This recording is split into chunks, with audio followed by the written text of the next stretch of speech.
நான் மறுபடி மழலையாகிறேன்.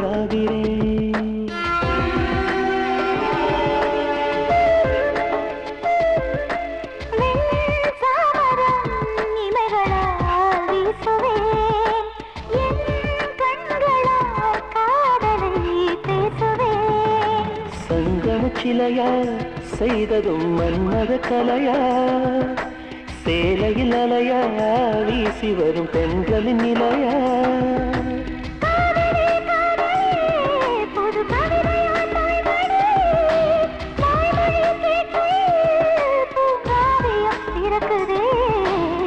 மலரோடு பிறந்தவளா நிலவோடு வளர்ந்தவளா உயிரோடு கலந்தவளா இவள் தானா இவள் தானா இவள் தானா